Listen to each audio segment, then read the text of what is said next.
I just watched this great documentary film called The Alabama Solution. It was a nominee at the Oscars this year, and it was um, one of the ones I wasn't able to get to watch before the Oscars. It's excellent. It's on HBO Max right now. I'd encourage you to watch it.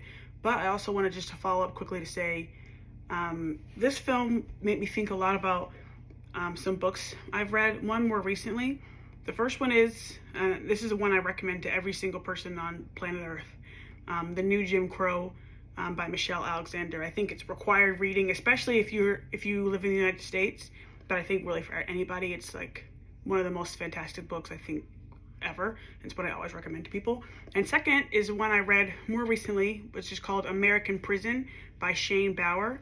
In this book, he basically like worked at a prison and like kind of did some investigations primarily around for-profit prisons.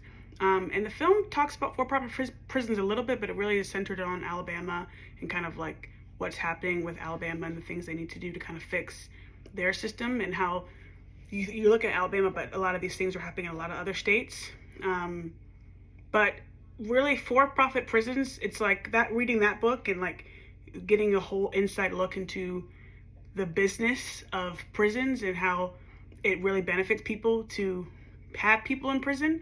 Even thinking about, they talked about in the film how the governor of Alabama, Kay Ivey, who's just a horrible person, I think, wants to take like $100 million of the education department to put into building new prisons. Think about all these kind of things that they're thinking about making money off of these people, and states, corporations, builders, whatever it is. It's quite something. It's quite like an organization, it feels like. But yeah, so I just wanted to encourage you, if you haven't seen The Alabama Solution, watch it. It's on HBO Max. Excellent Oscar-nominated documentary feature film. And read these two books, The New Jim Crow by Michelle Alexander and American Prison by Shane Bauer. Highly, highly recommend all three of those things.